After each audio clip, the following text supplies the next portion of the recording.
এই স্প্রেডশিটে যে সমস্ত বিষয় এসেছে আমরা মূলত সেই সমস্ত বিষয়ে আমাদের একমত দ্বিমতটা জানিয়েছি। মূলত এর বাইরে আমরা যখন জাতীয় নাগরিক কমিটির পর্যায়ে ছিলাম তখন যে সকল প্রস্তাব আমরা দিয়েছিলাম, আপনারা জানেন যে আমরা 69 দফা সংবিধান সংস্কার প্রস্তাব দিয়েছিলাম, সেগুলোর মধ্যে যেগুলো খুবই ফান্ডামেন্টাল এবং মেজর এবং এখানে বাদ পড়েছে সেগুলোর বিষয়ে আমাদের মন্তব্য থাকবে। ন্যূনতম প্রার্থী হওয়ার বয়স হচ্ছে 21 বছর। আমরা মনে করেছি যে ইট ইজ টু আর্লি, এটা 23 বছর হতে পারে এবং সেক্ষেত্রে ভোটার বয়স, ভোট দেওয়ার বয়স, সেটা আমরা মনে করেছি যে 16 বছর বয়স থেকে হতে পারে। এটার কারণ হচ্ছে এবারের আন্দোলনে, এটা আমরা আগামীকাল খুব জোর দিয়ে বলবো যে এবারের গণ অভ্যুত্থানে মূলত আপনারা বা সারা বিশ্বে এটাকে জেনজির অভ্যুত্থান হিসেবে বলা হচ্ছে। তো এই যে তারা এত বড় একটা স্টেক তাদের এবার গণ অভ্যুত্থানের মধ্যে তৈরি হয়েছে, এর পরবর্তী যে বাংলাদেশ এবং আসন্ন যে নির্বাচন, এই নির্বাচনে তারা মতামত দিতে পারবে না শুধুমাত্র এই তাদের 18-র নিচে হওয়ার কারণে, এটা আমরা যৌক্তিক মনে করছি না। এই জন্য আমরা মনে করছি যে তাদের বয়স মানে 16 বছর বয়স থেকে, এবং পৃথিবীর অনেকগুলো জায়গা আছে, লাতিন আমেরিকা, ইভেন অস্ট্রিয়াতেও এই বিধানটা আছে যে 16 বছর বয়স থেকে ভোটের বিধান বাংলাদেশে করার জন্য এটা আমরা প্রস্তাব করবো কালকে।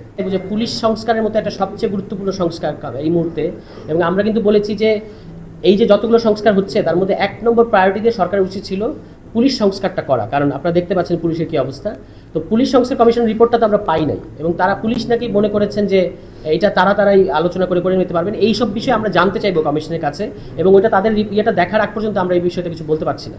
গণপরিষদ ও আইনসভা হিসেবে নির্বাচিত সংসদ, এটাও একটা গণপরিষদ। তা আমরা বলেছি যে আমরা তো সবসময় জাতীয় ঐক্যকে জোর দিয়েছি, রাজনৈতিক ঐক্যকে জোর দিয়েছি। আমরা বলেছি যে গণপরিষদটা হচ্ছে পারফেক্ট অবস্থা, এটাই হওয়াটাই ঔচিত্য।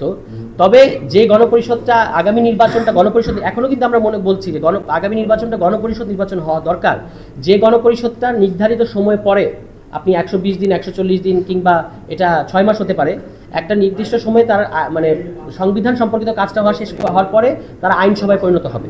এটাকে আমরা বলছি যে গণপরিষদ কাম পার্লামেন্ট।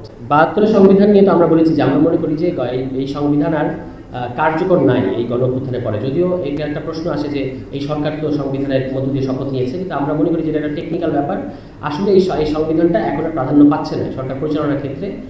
72 সংবিধানের ব্যাপারে এটা হচ্ছে আমাদের অবস্থান, যে আমরা মনে করি একটা সম্পূর্ণ নতুন গণতান্ত্রিক সংবিধান লেখা উচিত গণপরিষদের মধ্য দিয়ে।